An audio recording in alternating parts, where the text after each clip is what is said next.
ਓਮ ਸ਼ਾਂਤੀ। ਅੱਜ ਬਾਬਾ ਦੇ 28/10/2020 ਦੇ ਮਹਾਵਚਨ। ਬਾਬਾ ਨੇ ਆਪਣੇ ਬੱਚਿਆਂ ਨੂੰ ਕਿਹਾ, ਮਿੱਠੇ ਬੱਚੇ, ਤੁਸੀਂ ਇਸ ਪਾਠਸ਼ਾਲਾ ਵਿੱਚ ਆਏ ਹੋ ਸਵਰਗ ਦੇ ਲਈ ਪਾਸਪੋਰਟ ਲੈਣ ਵਾਸਤੇ।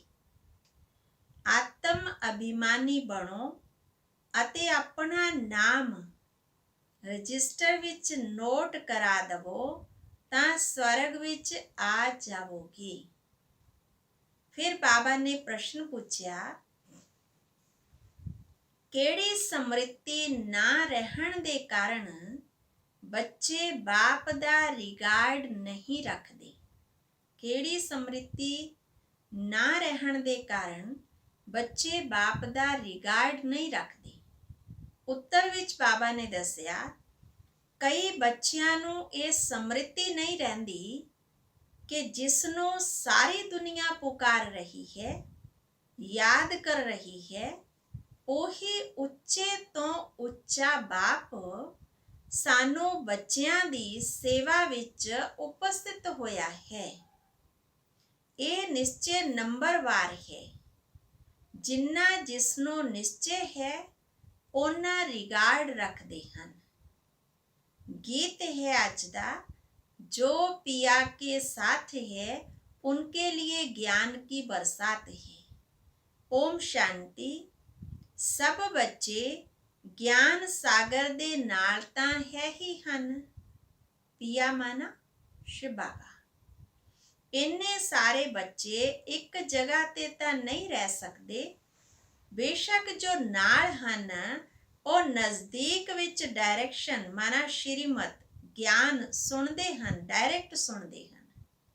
ਮਾਨਾ ਜੋ ਨਜ਼ਦੀਕ ਹਨ, ਨਾਲ ਹਨ, ਉਹ ਨਜ਼ਦੀਕ ਤੋਂ ਗਿਆਨ ਸੁਣਦੇ ਹਨ ਅਤੇ ਜੋ ਦੂਰ ਹਨ ਉਹਨਾਂ ਨੂੰ ਥੋੜਾ ਦੇਰ ਨਾਲ ਮਿਲਦਾ ਹੈ। ਮੁਰਲੀ ਪਹੁੰਚਦੀ ਹੈ ਥੋੜਾ ਦੇਰ ਨਾਲ, ਪਰੰਤੂ ਐਦਾਂ ਨਹੀਂ ਕਿ ਨਾਲ ਵਾਲੇ ਜ਼ਿਆਦਾ ਉન્નਤੀ ਨੂੰ ਪਾਉਂਦੇ ਹਨ ਅਤੇ ਦੂਰ ਵਾਲੇ ਘੱਟ ਉન્નਤੀ ਨੂੰ ਪਾਉਂਦੇ ਹਨ। ਨਹੀਂ, ਪ੍ਰੈਕਟੀਕਲ ਵਿੱਚ ਦੇਖਿਆ ਜਾਂਦਾ ਹੈ ਜੋ ਦੂਰ ਹਨ ਉਹ ਜ਼ਿਆਦਾ ਪੜ੍ਹਦੇ ਹਨ ਅਤੇ ਉન્નਤੀ ਨੂੰ ਪਾਉਂਦੇ ਹਨ। ਇੰਨਾ ਜ਼ਰੂਰ ਹੈ ਕਿ ਬੇਹੱਦ ਦਾ ਬਾਪ ਇੱਥੇ ਹੈ। ਬ੍ਰਾਹਮਣ ਬੱਚਿਆਂ ਵਿੱਚ ਵੀ ਨੰਬਰਵਾਰ ਹਨ। ਬਾਬਾ ਸਮਝਾ ਰਹੇ ਕਿ ਬ੍ਰਾਹਮਣ ਬੱਚਿਆਂ ਵਿੱਚ ਵੀ ਨੰਬਰਵਾਰ ਹਨ। ਬੱਚਿਆਂ ਨੂੰ ਦੇਵੀ ਗੁਣ ਵੀ ਧਾਰਨ ਕਰਨੇ ਹਨ। ਕੋਈ ਬੱਚਿਆਂ ਵਿੱਚ ਬੜੀ ਗਫਲਤ ਹੁੰਦੀ ਹੈ, ਹਨਾ, ਵੱਡੀ ਗਫਲਤ ਹੁੰਦੀ ਹੈ ਬੱਚਿਆਂ ਤੋਂ। ਸਮਝਦੇ ਵੀ ਹਨ ਕਿ ਬੇਹੱਦ ਦਾ ਬਾਪ ਜਿਸ ਨੂੰ ਸਾਰੀ ਸ੍ਰਿਸ਼ਟੀ ਯਾਦ ਕਰਦੀ ਹੈ ਉਹ ਸਾਡੀ ਸੇਵਾ ਵਿੱਚ ਉਪਸਥਿਤ ਹੈ ਅਤੇ ਸਾਨੂੰ ਉੱਚੇ ਤੇ ਉੱਚਾ ਬਣਾਉਣ ਦਾ ਮਾਰਗ ਦੱਸ ਰਹੇ ਹਨ, ਰਸਤਾ ਦੱਸ ਰਹੇ ਹਨ। ਬਹੁਤ ਪਿਆਰ ਨਾਲ ਸਮਝਾਉਂਦੇ ਹਨ, ਫਿਰ ਵੀ ਇੰਨਾ ਰਿਗਾਰਡ ਦਿੰਦੇ ਨਹੀਂ। ਬੰਦੇਲੀਆਂ ਕਿੰਨੀਆਂ ਮਾਰ ਖਾਂਦੀਆਂ ਹਨ, ਤੜਫਦੀਆਂ ਵੀ ਹਨ, ਫਿਰ ਵੀ ਯਾਦ ਵਿੱਚ ਰਹਿ ਕੇ ਵਧੀਆ ਉਠਾ ਲੈਂਦੀਆਂ ਹਨ। ਮਾਨਾ ਗਿਆਨ ਨੂੰ ਬਹੁਤ ਵਧੀਆ ਉਠਾਉਂਦੀਆਂ ਹਨ, ਬਹੁਤ ਪੁਰਸ਼ਾਰਥ ਕਰਦੀਆਂ ਹਨ, ਪਦ ਵੀ ਉੱਚਾ ਬਣ ਜਾਂਦਾ ਹੈ। ਬਾਬਾ ਸਭ ਦੇ ਲਈ ਨਹੀਂ ਕਹਿੰਦੇ, ਨੰਬਰਵਾਰ ਪੁਰਸ਼ਾਰਥ ਅਨੁਸਾਰ ਤਾਂ ਹੈ ਹੀ ਹਨ। ਬਾਬਾ ਬੱਚਿਆਂ ਨੂੰ ਸਾਵਧਾਨ ਕਰਦੇ ਹਨ। ਸਾਰੇ ਤਾਂ ਇੱਕ ਵਰਗੇ ਨਹੀਂ ਹੋ ਸਕਦੇ। ਬੰਦੇਲੀਆਂ ਆਦਿ ਬਾਹਰ ਵਿੱਚ ਰਹਿ ਕੇ ਵੀ ਬੜੀ ਕਮਾਈ ਕਰਦੀਆਂ ਹਨ। ਇਹ ਗੀਤ ਤਾਂ ਭਗਤੀ ਮਾਰਗ ਵਾਲਿਆਂ ਦਾ ਬਣਿਆ ਹੋਇਆ ਹੈ, ਪਰੰਤੂ ਤੁਹਾਡੇ ਲਈ ਅਰਥ ਕਰਨ ਵਰਗਾ, ਬਾਬਾ ਕਹਿੰਦੇ ਅਰਥ ਕਰਨ ਵਰਗਾ ਵੀ ਹੈ। ਉਹ ਕੀ ਜਾਣਨ ਕਿ ਪੀਆ ਕੌਣ ਹੈ? ਪੀਆ ਮਾਨਾ ਸ਼ਿਵ ਬਾਬਾ। ਕਿਸ ਦਾ ਪੀਆ ਹੈ? ਆਤਮਾ ਖੁਦ ਨੂੰ ਹੀ ਨਹੀਂ ਜਾਣਦੀ ਤਾਂ ਬਾਪ ਨੂੰ ਕਿਵੇਂ ਜਾਣੇ? ਹੈ ਤਾਂ ਆਤਮਾ ਨਾ। ਮੈਂ ਕੀ ਹਾਂ, ਕਿੱਥੋਂ ਆਈ ਹਾਂ, ਇਹ ਕੁਝ ਵੀ ਪਤਾ ਨਹੀਂ।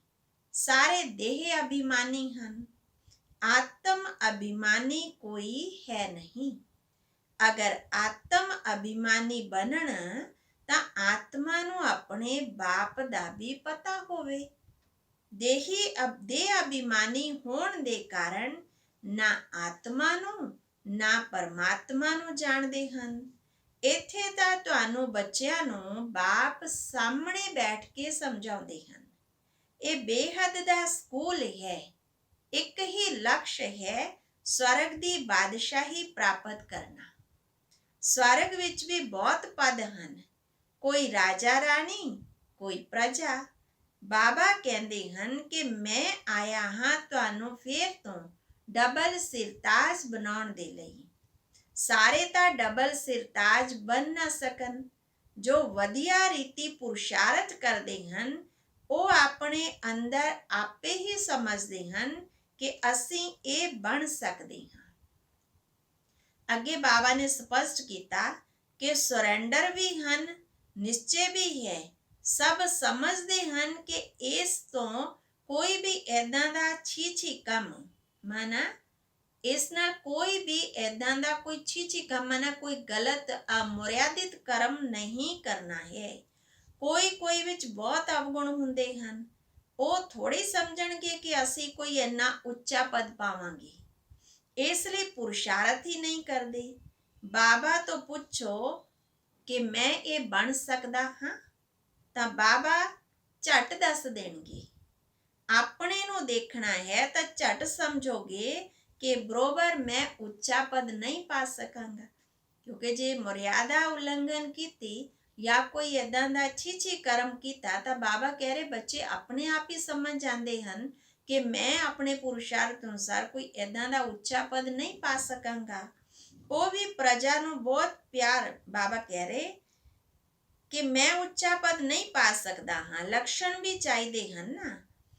ਸਤਯੁਗ ਤ੍ਰੇਤਾ ਵਿੱਚ ਏਦਾਂ ਦੀਆਂ ਗੱਲਾਂ ਨਹੀਂ ਹੁੰਦੀਆਂ, ਉੱਥੇ ਤਾਂ ਪਰਾਲਬਧ ਹੈ। ਬਾਅਦ ਵਿੱਚ ਜੋ ਰਾਜਾਵਾਂ ਹੁੰਦੇ ਹਨ ਉਹ ਵੀ ਪ੍ਰਜਾ ਨੂੰ ਬਹੁਤ ਪਿਆਰ ਕਰਦੇ ਹਨ।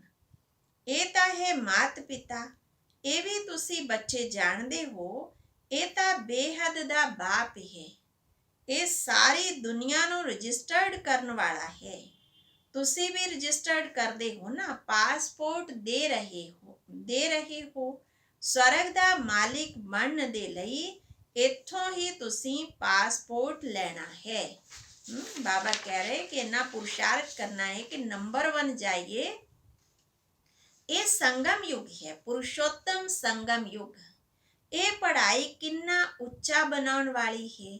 ਇਸ ਵਿੱਚ ਪੈਸੇ ਦੀ ਕੋਈ ਗੱਲ ਨਹੀਂ ਹੈ। ਕੋਈ ਕਹੇ ਕਿ ਮੈਂ ਤਾਂ ਅਮੀਰ ਨਹੀਂ ਹਾਂ, ਮੇਰੇ ਪਾਸ ਤਾਂ ਪੈਸਾ ਨਹੀਂ ਆ, ਤਾਂ ਬਾਬਾ ਕਹਿ ਰਹੇ ਇਸ ਪੜ੍ਹਾਈ ਦੇ ਵਿੱਚ ਪੈਸੇ ਦੀ ਕੋਈ ਗੱਲ ਨਹੀਂ। ਪੜ੍ਹਾਈ ਦਾ ਸ਼ੌਂਕ ਹੋਣਾ ਚਾਹੀਦਾ ਹੈ।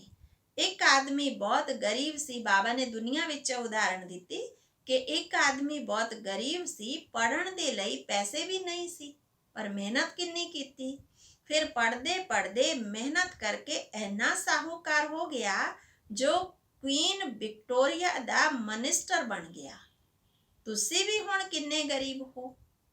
ਬਾਬਾ ਕਿੰਨਾ ਉੱਚਾ ਪੜ੍ਹਾਉਂਦੇ ਹਨ। ਇਸ ਵਿੱਚ ਸਿਰਫ ਬੁੱਧੀ ਨਾਲ ਬਾਪ ਨੂੰ ਯਾਦ ਕਰਨਾ ਹੈ। ਬੱਤੀ ਆਦਿ ਜਗਾਉਣ ਦੀ ਵੀ ਜ਼ਰੂਰਤ ਨਹੀਂ। ਉਸਨੇ ਤਾਂ ਇੰਨੀ ਮਿਹਨਤ ਕੀਤੀ ਕਿ ਸਟਰੀਟ ਲਾਈਟ ਦੇ ਵਿੱਚ ਬੈਠ ਕੇ ਉਸਨੇ ਪੜ੍ਹਾਈ ਕੀਤੀ। ਲਾਈਟ ਵੀ ਨਹੀਂ ਸੀ, ਪੈਸਾ ਵੀ ਨਹੀਂ ਸੀ, ਫਿਰ ਵੀ ਬਾਬਾ ਕਹਿ ਰਹੇ ਨਾ ਉੱਚਾ ਬਣ ਗਿਆ। ਤਾਂ ਬਾਬਾ ਦੱਸ ਰਹੇ ਹਨ ਕਿ ਇਸ ਵਿੱਚ ਤਾਂ ਲਾਈਟ ਦੀ ਵੀ ਜ਼ਰੂਰਤ ਨਹੀਂ, ਕੋਈ ਪੈਸੇ ਦੀ ਗੱਲ ਨਹੀਂ, ਕਿੱਥੇ ਵੀ ਬੈਠੇ ਯਾਦ ਕਰੋ। ਪਰੰਤੂ ਮਾਇਆ ਇਦਾਂ ਦੀ ਹੈ ਜੋ ਬਾਬਾ ਦੀ ਯਾਦ ਹੀ ਭੁਲਾ ਦਿੰਦੀ ਹੈ। ਬਾਬਾ ਕਹਿ ਰਹੇ ਯਾਦ ਵਿੱਚ ਵਿਘਨ ਪੈਂਦੇ ਹਨ। ਇਹੀ ਯੁੱਧ ਹੈ ਨਾ, ਆਤਮਾ ਪਵਿੱਤਰ ਬਣਦੀ ਹੈ ਬਾਪ ਨੂੰ ਯਾਦ ਕਰਨ ਨਾਲ। ਪੜ੍ਹਾਈ ਵਿੱਚ ਮਾਇਆ ਕੁਛ ਨਹੀਂ ਕਰਦੀ, ਪੜ੍ਹਾਈ ਤੋਂ ਯਾਦ ਦਾ ਨਸ਼ਾ ਉੱਚਾ ਹੈ। ਇਸ ਲਈ ਪ੍ਰਾਚੀਨ ਯੋਗ ਗਾਇਆ ਹੋਇਆ ਹੈ। ਯੋਗ ਅਤੇ ਗਿਆਨ ਕਿਹਾ ਜਾਂਦਾ ਹੈ ਨਾ, ਯੋਗ ਦੇ ਲਈ ਗਿਆਨ ਮਿਲਦਾ ਹੈ ਕਿ ਏਦਾਂ ਕਰੋ। ਤੁਸੀਂ ਬੱਚੇ ਯੋਗ ਬਲ ਨਾਲ ਵਿਸ਼ਵ ਦੀ ਬਾਦਸ਼ਾਹੀ ਲੈ ਰਹੇ ਹੋ। ਉਹ ਆਪਸ ਵਿੱਚ ਲੜਨਗੇ ਜ਼ਰੂਰ। ਬਾਬਾ ਕਹਿ ਰਹੇ ਮੱਖਣ ਤਾਂ ਵਿੱਚ ਤੁਹਾਨੂੰ ਹੀ ਮਿਲਣਾ ਹੈ। ਸ੍ਰੀ ਕ੍ਰਿਸ਼ਨ ਦੇ ਮੂੰਹ ਵਿੱਚ ਮੱਖਣ ਦਾ ਗੋਲਾ ਦਿਖਾਉਂਦੇ ਹਨ। ਕਹਾਵਤ ਹੈ ਨਾ, ਦੋ ਆਪਸ ਵਿੱਚ ਲੜੇ, ਵਿੱਚ ਮੱਖਣ ਤੀਸਰਾ ਖਾ ਗਿਆ। ਇਹ ਵੀ ਏਦਾਂ ਹੈ। ਸਾਰੇ ਵਿਸ਼ਵ ਦੀ ਰਾਜਾਈ ਦਾ ਮੱਖਣ ਤੁਹਾਨੂੰ ਮਿਲਦਾ ਹੈ ਤਾਂ ਤੁਹਾਨੂੰ ਕਿੰਨੀ ਖੁਸ਼ੀ ਹੋਣੀ ਚਾਹੀਦੀ ਹੈ। ਵਾਹ ਬਾਬਾ, ਤੁਹਾਡੀ ਤਾਂ ਕਮਾਲ ਹੈ, ਨੌਲੇਜ ਤਾਂ ਤੁਹਾਡੀ ਹੀ ਹੈ ਨਾ, ਬੜੀ ਵਧੀਆ ਸਮਝਣੀ ਹੈ। ਆਦਿ ਸਨਾਤਨ ਦੇਵੀ ਦੇਵਤਾ ਧਰਮ ਵਾਲਿਆਂ ਨੇ ਵਿਸ਼ਵ ਦੀ ਬਾਦਸ਼ਾਹੀ ਕਿਵੇਂ ਪ੍ਰਾਪਤ ਕੀਤੀ, ਇਹ ਕਿਸ ਨੂੰ ਵੀ ਖਿਆਲ ਵਿੱਚ ਨਹੀਂ ਹੋਵੇਗਾ। ਉਸ ਸਮੇਂ ਹੋਰ ਕੋਈ ਖੰਡ ਹੁੰਦਾ ਹੀ ਨਹੀਂ। ਬਾਬਾ ਕਹਿੰਦੇ ਹਨ, ਮੈਂ ਵਿਸ਼ਵ ਦਾ ਮਾਲਿਕ ਨਹੀਂ ਬਣਦਾ, ਤੁਹਾਨੂੰ ਬਣਾਉਂਦਾ ਹਾਂ। ਤੁਸੀਂ ਪੜ੍ਹਾਈ ਨਾਲ ਵਿਸ਼ਵ ਦਾ ਮਾਲਿਕ ਬਣਦੇ ਹੋ। ਮੈਂ ਪਰਮਾਤਮਾ ਤਾਂ ਹਾਂ ਹੀ ਅਸ਼ਰੀਰੀ। ਤੁਹਾਨੂੰ ਸਾਰਿਆਂ ਨੂੰ ਸਰੀਰ ਹੈ, ਦੇਹਧਾਰੀ ਹੋ। ਬ੍ਰਹਮਾ ਵਿਸ਼ਨੂੰ ਸ਼ੰਕਰ ਵੀ ਸੂਖਸ਼ਮ ਸਰੀਰ ਧਾਰੀ ਹਨ। ਜਿਵੇਂ ਤੁਸੀਂ ਆਤਮਾ ਹੋ, ਐਵੇਂ ਮੈਂ ਵੀ ਪਰਮ ਆਤਮਾ ਹਾਂ। ਮੇਰਾ ਦਿਵਯ ਜਨਮ ਅਤੇ ਅਲੌਕਿਕ ਜਨਮ ਹੈ। ਹੋਰ ਕੋਈ ਏਦਾਂ ਜਨਮ ਨਹੀਂ ਲੈਂਦੇ। ਇਹ ਮੁਕਰਰ ਹੈ, ਇਹ ਸਭ ਡਰਾਮਾ ਵਿੱਚ ਨੋਂਦ ਹੈ। ਅੱਗੇ ਬਾਬਾ ਕਹਿ ਰਹੇ ਕਿ ਇਹ ਕਰਮ ਖੇਤਰ ਹੈ। ਸਤਯੁਗ ਸਵਰਗ ਦਾ ਕਰਮ ਖੇਤਰ ਹੈ। ਬਾਬਾ ਕਹਿ ਰਹੇ ਉੱਥੇ ਕੋਈ ਵਿਕਰਮ ਨਹੀਂ ਹੁੰਦਾ। ਇਹ ਸਾਰੀਆਂ ਗੱਲਾਂ ਬੁੱਧੀ ਵਿੱਚ ਧਾਰਨ ਕਰਨੀਆਂ ਹਨ। ਕੋਈ ਵਿਰਲੇ ਹਨ ਸदैव ਪੁਆਇੰਟਸ ਲਿਖਦੇ ਹਨ। ਤਾਂ ਬਾਬਾ ਚਾਰਟ ਰੱਖਣ ਲਈ ਕਹਿ ਰਹੇ ਹਨ ਕਿ ਚਾਰਟ ਵੀ ਲਿਖਦੇ ਲਿਖਦੇ ਕਈ ਬੱਚੇ ਥੱਕ ਜਾਂਦੇ ਹਨ। ਤੁਸੀਂ ਬੱਚਿਆਂ ਨੇ ਪੁਆਇੰਟਸ ਲਿਖਣੀਆਂ ਚਾਹੀਦੀਆਂ ਹਨ। ਬਹੁਤ ਗਹਿਰੀਆਂ ਗਹਿਰੀਆਂ ਪੁਆਇੰਟਸ ਹਨ। ਤਾਂ ਤੁਸੀਂ ਸਭ ਤਾਂ ਯਾਦ ਨਹੀਂ ਕਰ ਸਕੋਗੇ ਨਾ, ਖਿਸਕ ਜਾਣਗੀਆਂ। ਫਿਰ ਪਛਤਾਓਗੇ ਕਿ ਅਸੀਂ ਭੁੱਲ ਗਏ। ਸਭ ਦਾ ਇਹ ਹਾਲ ਹੁੰਦਾ ਹੈ। ਬਾਬਾ ਕਹਿੰਦੇ ਭੁੱਲਦੇ ਬਹੁਤ ਹਨ। ਇਸ ਲਈ ਬੱਚਿਆਂ ਨੇ ਸਰੀਰ ਨਿਰਵਾਹ ਅਰਥ ਕਰਮ ਵੀ ਕਰਨਾ ਹੈ, ਚਾਰਟ ਵੀ ਰੱਖਣਾ ਹੈ ਕਿ ਅਸੀਂ ਕਿੰਨਾ ਯਾਦ ਕੀਤਾ। ਬਾਬਾ ਕਹਿ ਰਹੇ ਕਿ ਬੜਾ ਸਲੋਨਾ ਸਾਜਨ ਮਿਲਿਆ, ਉਸ ਨੂੰ ਬੜੇ ਪਿਆਰ ਨਾਲ ਯਾਦ ਕਰਨਾ ਹੈ। ਅੱਛਾ, ਫਿਰ ਯਾਦ ਪਿਆਰ ਦਿੱਤਾ। ਮਿੱਠੇ ਮਿੱਠੇ ਸਿੱਕੀ ਲਦੇ ਬੱਚਿਆਂ ਪ੍ਰਤੀ ਮਾਤ ਪਿਤਾ ਬਾਪ ਦਾਦਾ ਦਾ ਯਾਦ ਪਿਆਰ ਅਤੇ ਗੁੱਡ ਮਾਰਨਿੰਗ। ਰੂਹਾਨੀ ਬਾਪ ਦੀ ਰੂਹਾਨੀ ਬੱਚਿਆਂ ਨੂੰ ਨਮਸਤੇ। ਧਾਰਨਾ ਲਈ ਮੁੱਖ ਸਾਰ, ਸਰੈਂਡਰ ਦੇ ਨਾਲ ਨਾਲ ਨਿਸ਼ਚੈ ਬੁੱਧੀ ਬਣਨਾ ਹੈ। ਕੋਈ ਵੀ ਗੰਦਾ ਕੰਮ ਨਾ ਹੋਵੇ, ਅੰਦਰ ਕੋਈ ਵੀ ਅਵਗੁਣ ਨਾ ਰਹੇ, ਤਾਂ ਅੱਛਾ ਪਦ ਮਿਲ ਸਕਦਾ ਹੈ। ਦੂਜਾ, ਗਿਆਨ ਰਤਨਾਂ ਦਾ ਵਪਾਰ ਕਰਨ ਦੇ ਲਈ ਬਾਬਾ ਜੋ ਵਧੀਆ ਵਧੀਆ ਪੁਆਇੰਟਸ ਸੁਣਾਉਂਦੇ ਹਨ, ਉਹਨਾਂ ਨੂੰ ਨੋਟ ਕਰਨਾ ਹੈ। ਫਿਰ ਉਹਨਾਂ ਨੂੰ ਯਾਦ ਕਰਕੇ ਦੂਜਿਆਂ ਨੂੰ ਸੁਣਾਉਣਾ ਹੈ। ਸਦਾ ਆਪਣੀ ਉન્નਤੀ ਦਾ ਖਿਆਲ ਕਰਨਾ ਹੈ।